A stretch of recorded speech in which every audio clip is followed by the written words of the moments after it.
wanting to say Happy New Year to you. New Year means a time to get organized, maybe do some cleaning out, set some New Year's resolutions, and I'm like everybody else doing a little bit of that as well. We've pulled Christmas off the shelf and stuck it back in the attic, and I'm going through some things before I start putting everything back on the shelves. Going to do some dusting and cleaning and maybe a little purging. But I also thought this is a good time of the year to share some ideas as everyone is looking for them to get organized and to get rid of the clutter, those things that tend to defeat us. And January is a great time to think about keeping things in order. So I'm going to talk to you today, share an idea today that I'm calling from clutter to clarity, because I feel like that's what happens when I have piles all over my desk or all over my counter. I just can't think, there's no clarity, I'm looking for something, I can't find it. And it just creates a lot of challenge in my life. And so I want to share an idea with you for keeping track and reining in some of that clutter. There are pieces of paper and things that we need to hold on to, but we don't need them today or next week. It might be a couple of minutes down the road. So I want to share an idea for how you can maybe eliminate some of those piles, some of those pieces of paper that you can't just recycle or throw away. You need them, but you need to be able to find and retrieve them later. You know, when you think about it, God himself is a God of order, and everything that we see all around us really testifies to that. God created the universe in 7 days. It was very methodical. We read through the book of Genesis and we see that. We see the seasons. We see day and night coming. There's a rhythm to time and seasons, and there's order in the universe. We see the laws in place of gravity and temperature changes and just the way the world revolves on its axis. There's so much in biology and the birth of a baby and the human body. So much is there that speaks to our clever, creative genius of a God and the things that he put in place. Scripture tells us in 1 Corinthians 14:33 that God is not a God of disorder, but a God of peace. And when you think about that, what this verse is suggesting is that the opposite of disorder is not order, but it's peace.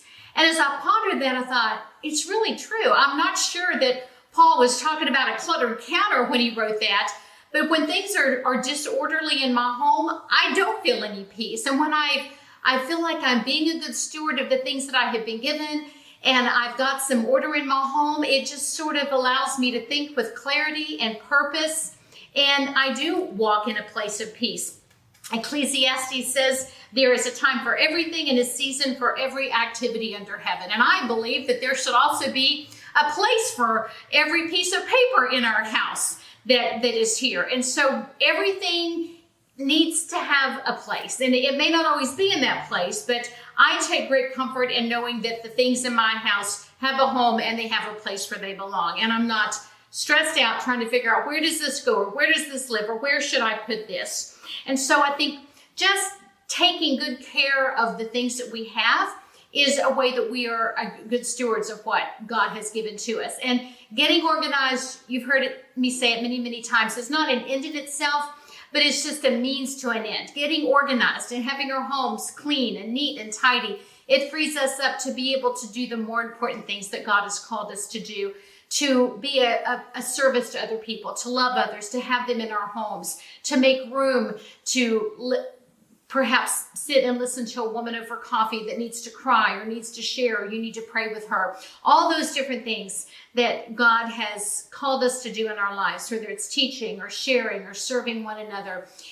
When there's clutter in our lives and chaos in our homes, we can't use our homes as a place of hospitality or even feel maybe freedom to open our door wide and welcome people in. So there's my big intro, and let me just get right down to sharing how this idea works. Now, I've got 12 file folders here. I ordered these from Amazon. I can put the link below. I wanted all of mine to be a pretty pink color. These are hanging file folders, and I got the ones that have a little tab. I just bought these little Avery labels and created them on my computer. You could also just get a Sharpie and write them directly on the label if you want to do that. So I got the tabbed hanging folders to do mine, and I have a folder. I have 12 of these, one for each month of the year. I have a little sort of tote basket here with a metal liner that lets my hanging file folders hang in here very nicely. There are other options for these. You can put them just in a drawer if you have a desk drawer that accommodates hanging file folders. There are ones like these with a handle that have a top and a sort of a built-in little ridge that lets file folders hang. So these are also an option if you want to look for something at an office supply store. The folders come in different colors. You can get the tabbed ones in red, green, yellow, blue. You can also get them in just plain old green, and these kind come with the little tabs that you insert into the little slot, and you can write on the outside of the little piece of paper and put those in for the months of the year. And these also, without the built-in tabs, also come in a variety of colors. So you can go to your office supply store, get on Amazon, wherever online, and find these in a variety of colors and styles. But I like the hanging ones because you can see them easily. They can move back and forth. They stand up nice and straight. They're easy to add and retrieve from. So here's how this works. We've got a pile of clutter on our counter that we need to attack. And so I created a pile to sort of demonstrate how this might work. So I'm going to tackle this pile and eliminate it and have everything gone but retrievable. So first thing in my pile, do you remember in back early December when I shared the idea about blessing your delivery drivers during the month of December and putting a little tub on your front porch with some water bottles and snacks? Well, when I printed this sign, I went ahead and printed two. So I've got one for next year. The one from this year is looking a little sad. It's looking a little weather beaten, and I'll need to replace it. But I don't want to be looking for my little sign next year when I'm ready to put out the treats. I'm going to file it in my December file folder. And then when I go to December, as it gets to the end of November, and I look to see what's in my December folder, there it is. This is a card that I found that I want to send to a friend who's lost her mother. It's a special card about some days that should be the happiest turn out to be the hardest. It's a sweet card for a woman for whom Mother's Day might not be a happy day. And so I'm going to file this away in May. And by this, also, as May gets closer, when I find a Mother's Day card for my mother, I'll probably buy it early and I'll go ahead and stick it in there. And that works for birthday cards, anniversary cards, any sort of special card that you want to get. If you send your family a special Christmas card to mom or dad or to a son or a daughter, when you buy those, stick those in the month where they go and you will be able to find them quickly. Okay, sometimes you're looking through a magazine and you come up with just a cute idea, and maybe it's too late to use it for that holiday, but you want to hold on to it. This is a little folding idea for fold and snip stars. To take paper and fold it to make these cute stars. I thought it would be a fun thing to do during the 4th of July with my granddaughters. So I clipped that. I'm going to stick that in July, and then I will not have to find it later. This is an article that I clipped years ago that I almost always just pull out in November and might use it or read it to the family some years, not other years. But this was printed back in 2006. It's called Thanksgiving's Forgotten Ally. The first version of the holiday reminds us to repent. And it's an article about Abraham Lincoln. And then I also stuck in this same page protector, Lincoln's 1863 Thanksgiving Proclamation. I think sometimes on those holidays, it's kind of great to go back and look at historically how that holiday came about, and just a good little history lesson. Sometimes if I have the family here at Thanksgiving, I may just have Kevin read that Thanksgiving Proclamation.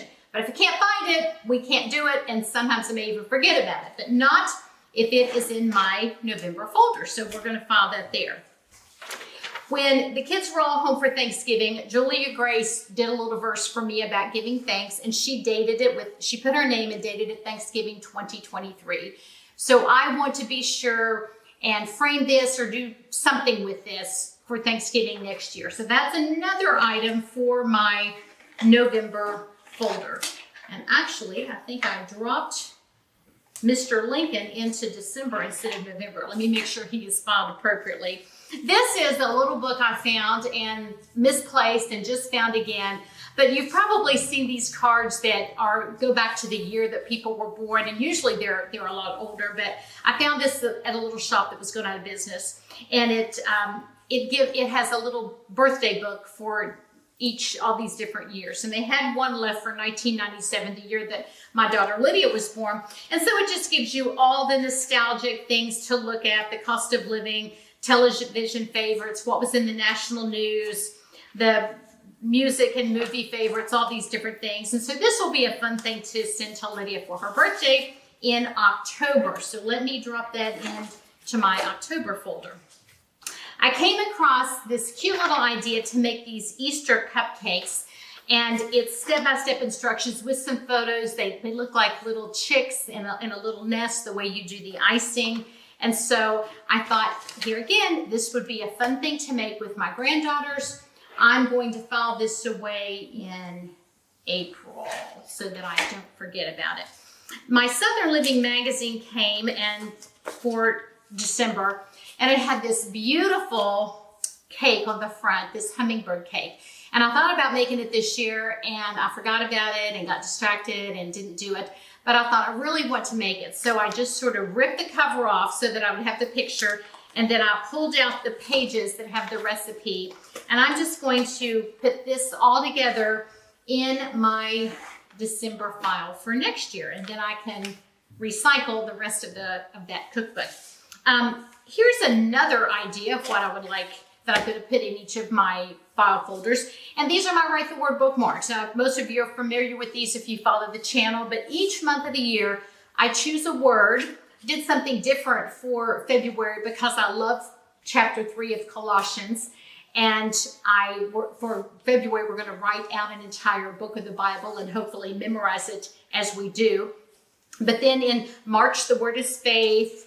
In April, let me see what April is. April is the word work. So February, March, April, yes. And so anyway, all these different words that you know how it works. I choose a word for the month, find a verse for each day of the month that includes that specific word. And so we have already selected all of the verses for the entire year. If you'd like to get a set of these for yourself, you can email me at the address in the notes below the video, and we can make arrangements to mail you a set all the way through January to December. So I'm going to go through because I'll need to be writing the word myself. I'll need to be recording some devotional videos to post on the channel on a few of those Fridays, and certainly one to introduce the bookmark each month. But I'm going to go ahead and file each of these in its respective month so that I don't have to keep looking for it when it comes to that month. I'll just go to February, and then I'll find the one for Colossians 3. And I'll go to March, and there will be the one for faith, and so on. So I'll get those filed off camera. I won't make you watch me file all 12 of those, and I'll continue with my pile. Now, here are just some other ideas of things that I've filed in the past. I didn't find something, but I wanted to just give you some ideas. This is maybe table decor for Christmas. Sometimes I'll see something in a magazine that just looks so pretty, the way that person has found a centerpiece, and it may be simple but very elegant. And so if I see something in a magazine that I like, I'll just rip that out before I recycle the magazine or print it off the website. And so in this case, I'll stick that in December. It may be an Easter idea and you'll file it in April. It may be a 4th of July idea and you file it in July or whatever. When I get a bill for car insurance, and it's not due in December when I get the bill, it's not due until February. And I don't want to pull that out of my checking account now. I'm just going to wait a little later. So I will put that bill over in February. And then when I pull up my February file, the last week of January, I find it and I go ahead and pay it then. Now, if you're planning a vacation, maybe you're planning to go to a national park, or maybe you're going to an historic landmark. Maybe you're going to go and visit grandma, and en route you're going to go through this little town and someone's told you about a restaurant or a place to visit. You just come up with some ideas of a place or a restaurant or some place you want to visit on vacation, and you don't want to forget about it. Maybe it's a website that someone sent you or a link someplace. Well, I'll go ahead and print that information out and capture it so that I don't forget. So if vacation is going to be in May, when I come up with that little idea or that place I don't want to forget about, I'll just make myself a note or print it and I'll stick it in the month that we're going on vacation. And so as it gets close to time and we've got to make some reservations or do some planning, I'll pull my notes out of that month's file and I've got it all ready to make and finalize our plans.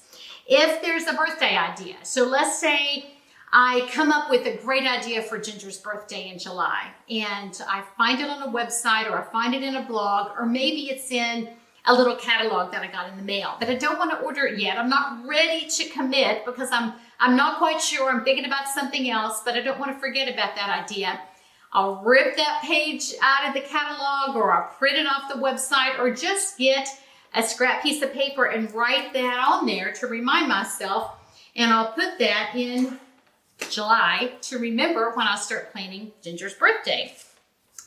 Maybe I come across a great little quote or a little story related to a holiday. I put Mother's Day here, but it might be 4th of July or Thanksgiving. Because I teach and you know that, maybe it's a quote that has something to do with a book that I'm teaching or a retreat that I've been invited to come and teach. So if I come up with a quote or an analogy, some sort of a little story and I want to remember it, I'll jot that down and put that in the month that I'm going to start teaching or when I'm going to be starting to prepare for that. So I wrote Mother's Day quote. It might not be a Mother's Day quote, but let's say it is something to do with Mother's Day. I'll just stick that in the month of May so that if I'm going to do a little teaching or write a blog about Mother's Day, I'll check there to see if I've collected any ideas to remind myself later. Another idea that I didn't create a piece of paper for our tickets, like to a sporting event or to a theater event. Sometimes we make those reservations far, far in advance and you get the tickets in the mail and that event is not until next April and now it's January. And when it comes time to take off for the show, you've got to be able to find those tickets. And if you've misplaced them and you're going through your piles, it's very, very stressful. But if you go ahead and put those tickets in April, then you're going to be able to open up that file folder and easily find them. So I hope this gives you some ideas for how you can go from all the chaos and the clutter to a place of clarity. And you can get all that pile eliminated off of your counter and have it all retrievable and easy. My little basket can fit right on a shelf. It can go on top of a filing cabinet. It can go inside of the cabinet. It's easily transportable. So if you've got a little pile, and you want to go through it, you can do it on the couch while you watch television. You can spread it out on your kitchen table. But the idea and my challenge for you, my friend, in 2024 is no more piles. Go ahead and file it or recycle it or get rid of it. But there's no need to have those piles looking up at you and mocking you and shaming you and making you feel less than. Let's just be good stewards of all that God has given to us and make sure that we are walking in peace because we're not having those piles that make us feel unorganized and in a place of disarray. Our wonderful God is a God of order. And I believe that when we follow him and train ourselves to follow his way of walking in order and trying to be good stewards of that which he has given to us, that we will live in a place of peace and be freed up to go and do the things that he's calling us to do. Thanks for spending part of your day with us. I'm Laura McFarland. Also, before we leave, wanted to remind you to download your copy of the Write the Word bookmark for January. We're doing the word seek. So until next time, thanks for spending part of your day with us and have a blessed January. I hope that you are motivated and challenged to get organized and have no piles in 2024.